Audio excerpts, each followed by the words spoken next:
saya Claudia Veronica Boru Pangaribuan. Di sini saya akan menjelaskan pada slide yang pertama. Pada slide yang pertama yaitu farmakoekonomi.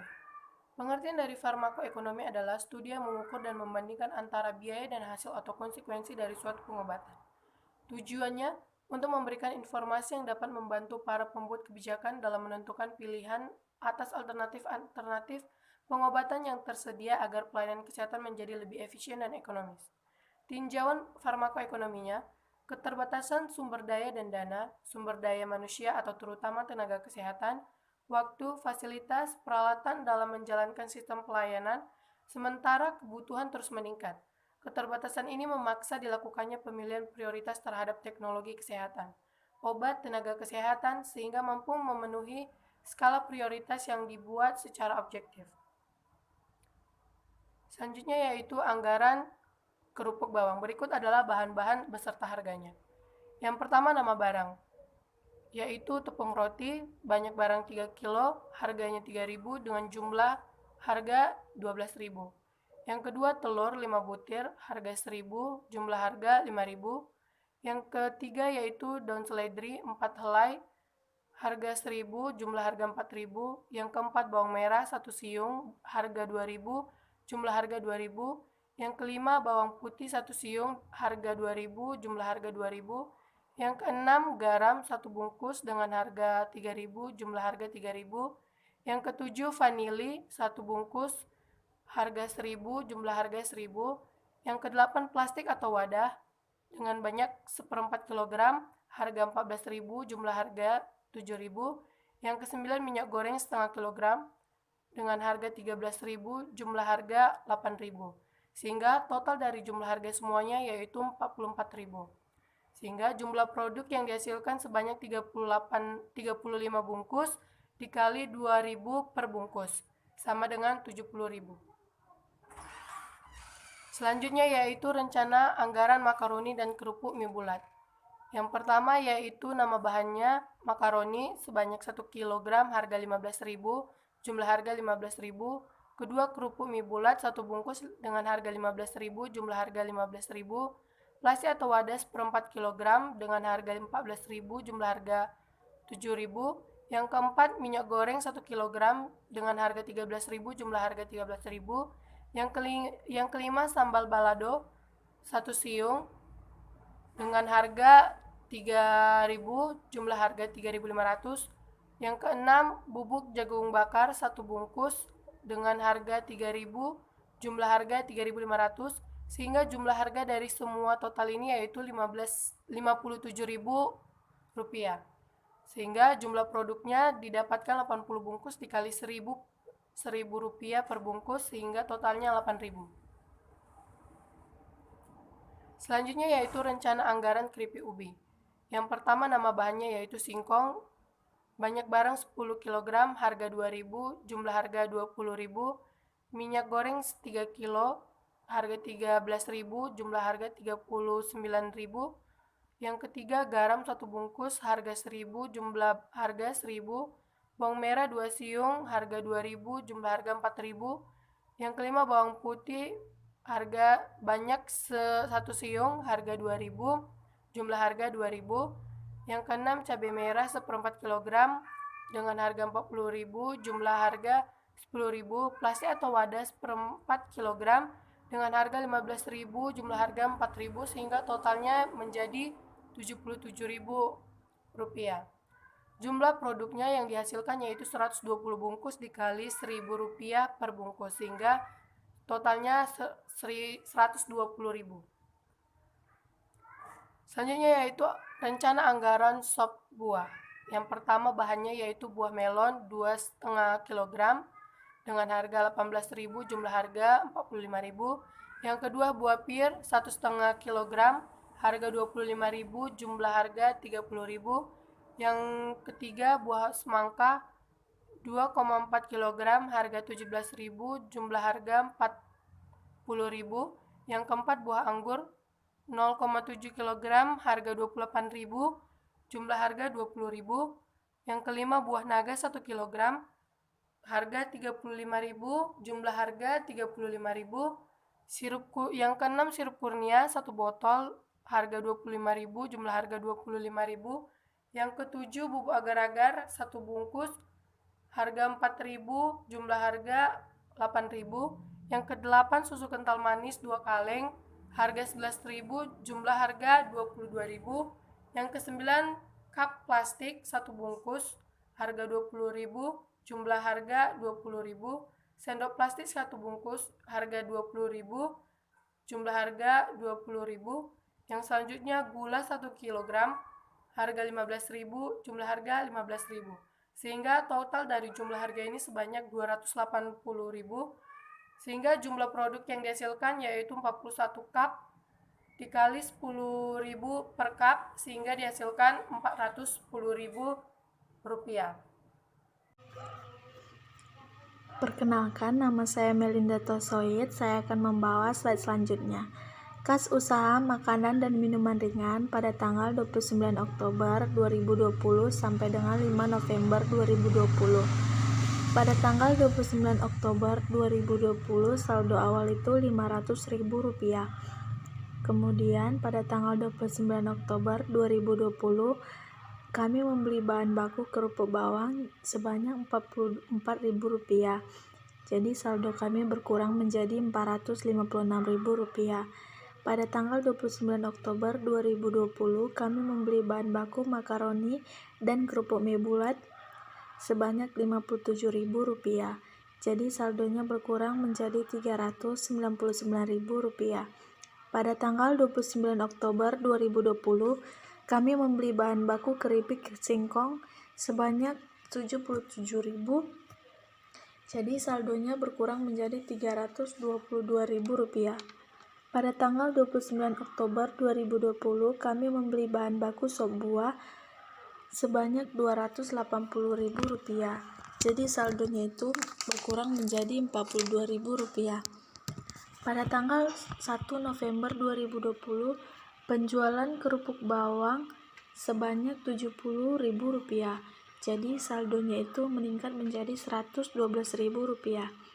Pada tanggal 2 November 2020 penjualan makaroni dan kerupuk mie bulat itu menghasilkan Rp80.000. Jadi saldonya meningkat menjadi Rp192.000. Pada tanggal 3 November 2020 penjualan keripik singkong menghasilkan Rp120.000. Jadi saldonya menjadi Rp312.000. Pada tanggal 4 November 2020 penjualan sop buah menghasilkan Rp410.000. Saldonya menjadi Rp722.000. Pada tanggal 5 November 2020 bayar jasa titip kami sebanyak Rp10.000. Jadi saldonya berkurang menjadi Rp712.000. Totalnya pada biaya masuknya Rp1.180.000. Biaya pengeluarannya Rp458.000. Saldonya itu Rp712.000.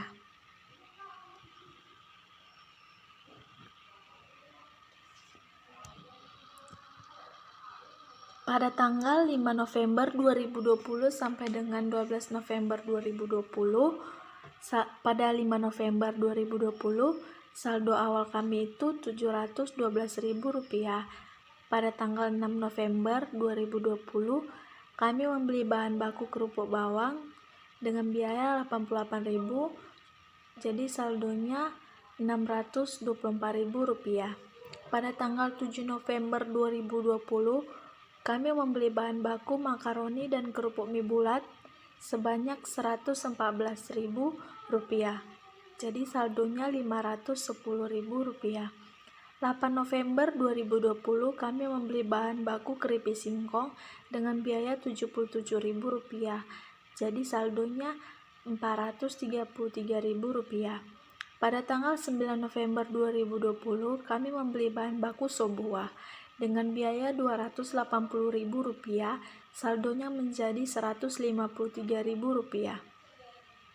Pada tanggal 10 November 2020 penjualan kerupuk bawang menghasilkan Rp140.000. jadi saldonya meningkat menjadi Rp293.000. Pada tanggal 11 November 2020, penjualan makaroni dan kerupuk mie bulat menghasilkan Rp160.000 dengan saldo meningkat Rp453.000. Pada tanggal 11 November 2020, penjualan keripik singkong menghasilkan Rp120.000. Saldo meningkat menjadi Rp573.000. Pada tanggal 12 November 2020, penjualan sop buah menghasilkan Rp600.000. Jadi, saldonya meningkat menjadi Rp973.000.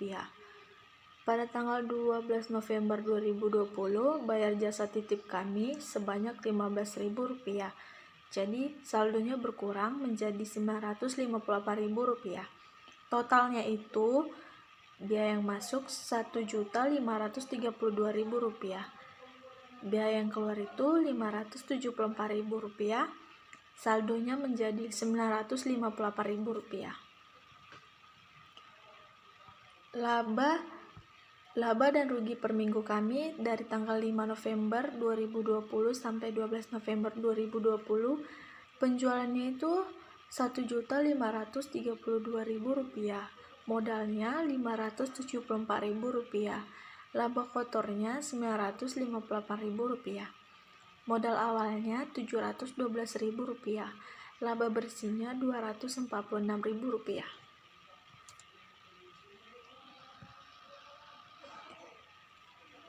Pada tanggal 12 November 2020 sampai 19 November 2020. Tanggal 12 November 2020, saldo yang kami miliki sebanyak Rp958.000. Pada tanggal 13 November 2020, kami membeli bahan baku kerupuk bawang dengan biaya Rp66.000. Saldonya itu menjadi Rp892.000. 14 November 2020, kami membeli bahan baku makaroni dan kerupuk mie bulat dengan biaya Rp114.000.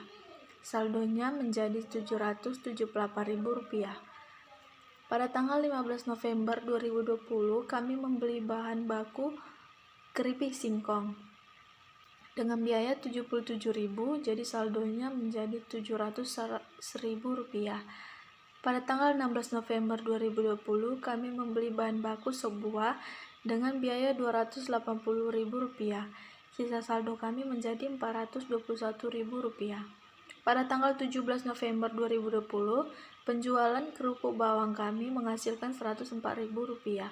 Jadi saldonya meningkat menjadi Rp525.000. Pada tanggal 17 November 2020, penjualan makaroni dan kerupuk mie bulat itu menghasilkan Rp154.000 dan saldo kami meningkat menjadi Rp679.000. Pada tanggal 18 November 2020, penjualan keripik singkong kami menghasilkan Rp117.000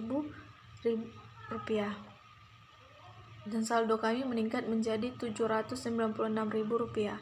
Pada tanggal 18 November 2020, penjualan sop buah kami menghasilkan Rp390.000.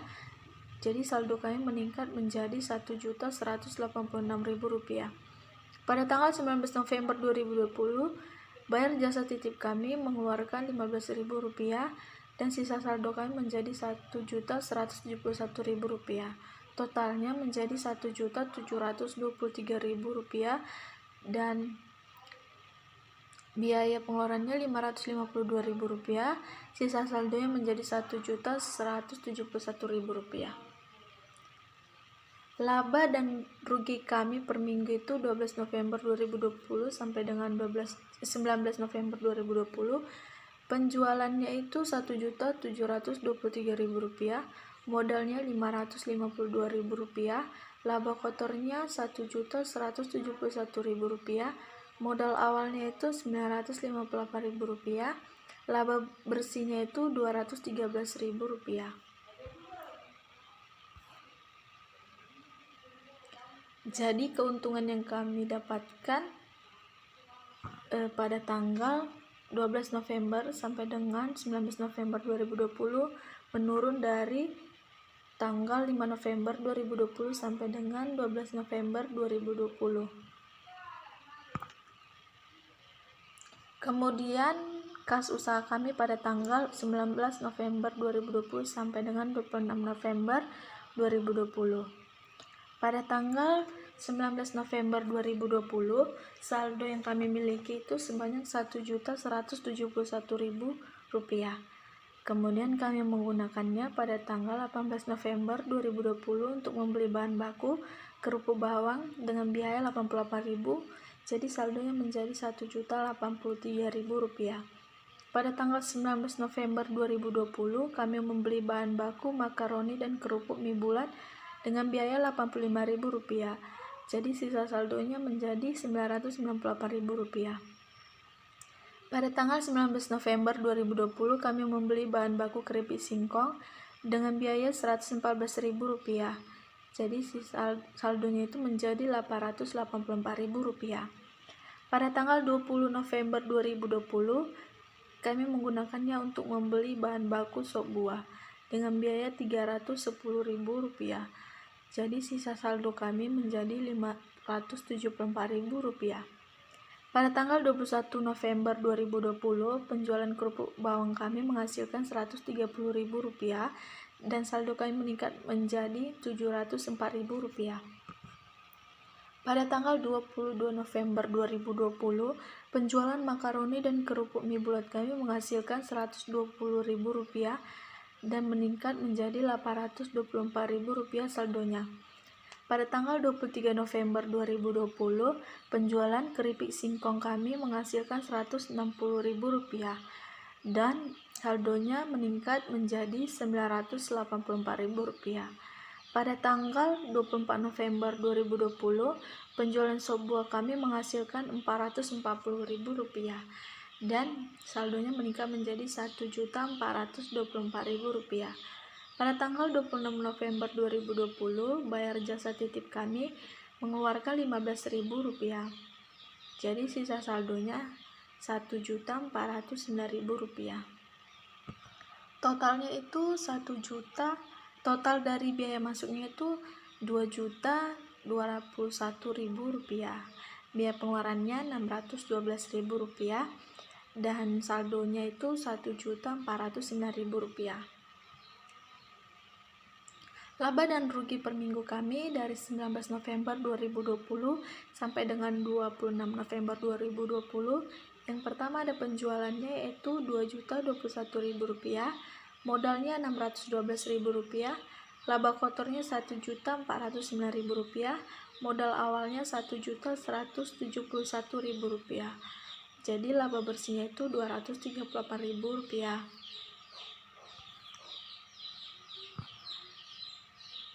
Laba bersih kami meningkat pada tanggal 19 November 2020 sampai dengan 26 November 2020 dari tanggal 12 November 2020 sampai dengan 19 November 2020. Jadi mengalami peningkatan lebih banyak. Pada tanggal 26 November 2020 sampai dengan 3 Desember 2020. Pada tanggal 26 November 2020, saldo yang kami milikinya itu sebanyak Rp1.409.000. Kemudian kami menggunakannya untuk membeli bahan baku kerupuk bawang pada tanggal 27 November 2020 dengan biaya Rp66.000 dan saldonya menjadi Rp1.343.000. Kemudian pada tanggal 28 November 2020 kami menggunakannya untuk membeli bahan baku makaroni dan kerupuk mie bulat dengan biaya Rp114.000. Kemudian saldonya berkurang menjadi Rp1.229.000. Kemudian pada tanggal 29 November kami menggunakannya untuk membeli bahan baku keripik singkong dengan biaya Rp77.000 dengan saldo berkurang menjadi Rp7.152.000. Kemudian pada tanggal 30 November 2020 kami membeli bahan baku sop buah dengan biaya pengeluaran Rp280.000. Kemudian saldonya itu sisanya menjadi Rp872.000. Pada tanggal 1 Desember 2020, kami memiliki penjualan kerupuk bawang sebanyak Rp104.000 dan saldo kami meningkat menjadi Rp976.000. Pada tanggal 2 Desember 2020, penjualan makaroni dan kerupuk mie bulat menghasilkan Rp154.000 dan saldo kami meningkat menjadi Rp1.130.000. Pada tanggal 2 Desember 2020, penjualan keripik singkong kami menghasilkan Rp117.000. Kemudian saldonya itu meningkat menjadi Rp1.247.000. Pada tanggal 3 Desember 2020, penjualan sop buah kami menghasilkan Rp390.000 dan saldo kami meningkat menjadi Rp1.637.000. 3 Desember 2020 bayar jasa titip kami sebanyak Rp15.000, jadi saldonya berkurang menjadi Rp1.622.000. Jadi totalnya itu biaya yang masuk itu Rp2.174.000, biaya keluar itu Rp552.000, saldonya itu Rp1.622.000. Laba dan rugi per minggu kami dari tanggal 26 November 2020 sampai dengan 3 Desember 2020, penjualannya itu Rp2.174.000, modalnya itu Rp552.000, laba kotornya itu Rp1.622.000, modal awalnya itu Rp1.409.000, laba bersihnya itu Rp213.000. Jadi laba bersih kami mengalami penurunan pada tanggal 26 November 2020 sampai 3 Desember 2020 sebelum tanggal 19 November 2020 sampai dengan 26 November 2020. Kas usaha makanan dan minuman ringan 3 Desember 2020 sampai 10 Desember 2020. Laba dan rugi per minggu. Total penjualan Rp2.442.000 dikurangi total pengeluaran Rp574.000 sama dengan laba kotor Rp1.868.000 dikurangi modal awal Rp1.622.000 sama dengan laba bersih sebesar Rp246.000. Kas usaha makanan dan minuman ringan 10 Desember sampai 17 Desember 2020. Laba dan rugi per minggu. Total penjualan Rp2.685.000 dikurangi total pengeluaran Rp562.000 sama dengan laba kotor Rp2.123.000 dikurangi modal awal Rp1.868.000 sama dengan laba bersih sebesar Rp255.000. Kas usaha makanan dan minuman ringan 17 Desember sampai 24 Desember 2020. Laba dan rugi per minggu. Total penjualan Rp2.973.000 dikurangi total pengeluaran Rp612.000 sama dengan laba kotor Rp2.361.000 dikurangi modal awal Rp2.123.000 sama dengan laba bersih sebesar Rp238.000.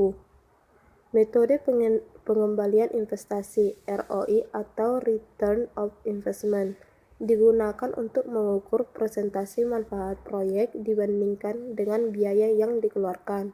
ROI sama dengan total manfaat dikurangi total biaya per total biaya dikali 100%.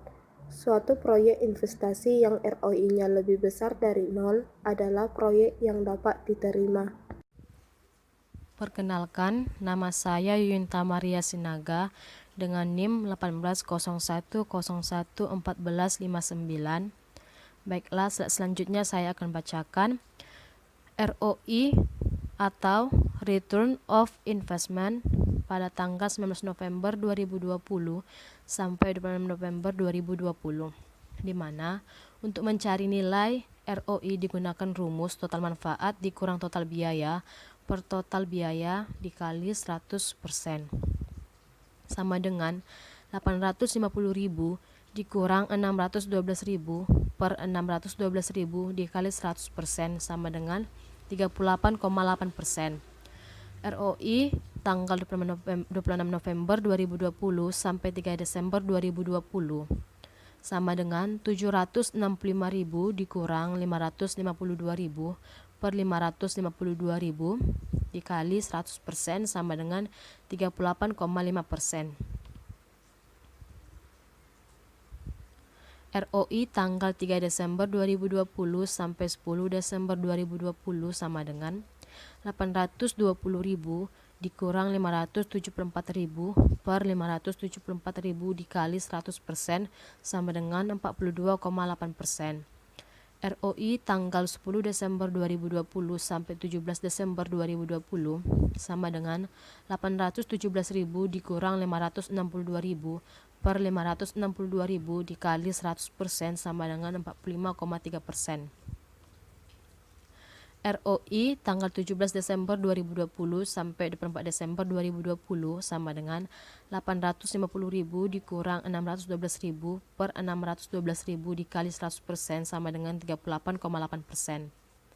Metode periode pengembalian atau payback period yaitu menilai proyek investasi berdasarkan lamanya investasi dapat tertutup dengan aliran-aliran kas masuk. Payback period nilai usaha sebesar Rp500.000, umur ekonomis usaha selama 2 bulan. Prosit minggu pertama tanggal 29 Oktober sampai 5 November 2020 sebesar Rp212.000. Prosit minggu kedua tanggal 5 November sampai 12 November 2020 sebesar Rp246.000. Prosit minggu ketiga 12 November sampai 19 November 2020 sebesar Rp213.000. Prosit minggu keempat 19 November sampai 26 November 2020 sebesar Rp238.000. Prosit minggu kelima 26 November sampai 3 Desember 2020 sebesar Rp213.000. Prosit minggu ke-6 3 Desember sampai 10 Desember 2020 sebesar Rp246.000. Prosit minggu ke-7 10 Desember sampai 17 Desember 2020 sebesar Rp255.000. Prosit minggu ke-8 17 Desember sampai 24 Desember 2020 sebesar Rp238.000. Minggu pertama arus kas sebesar Rp212.000, arus kas kumulatifnya Rp212.000. Minggu kedua arus kas sebesar Rp246.000, arus kas kumulatifnya Rp458.000. Minggu ketiga arus kas Rp213.000, arus kas kumulatifnya Rp671.000. Minggu keempat arus kas Rp238.000, arus kas kumulatifnya Rp909.000. Minggu kelima arus kas Rp213.000, arus kas kumulatifnya Rp1.122.000. Minggu ke-6 arus kas Rp246.000, arus kas kumulatifnya Rp1.368.000. Minggu ke-7 arus kas Rp255.000, arus kas kumulatifnya Rp1.623.000. Minggu ke-8 arus kas Rp238.000, arus kas kumulatifnya Rp1.861.000. Payback period sama dengan N tambah A dikurang B per C dikurang B dikali 1 minggu sama dengan 2 ditambah 500.000 dikurang 458.000 per 671.000 dikurang 458.000 dikali 1 minggu. 2 ditambah 42.000 per 213.000 dikali 1 minggu. 2 ditambah 0,19 dikali 1 minggu. Maka payback period yang didapatkan itu 2,19 minggu atau 2 minggu 1 hari.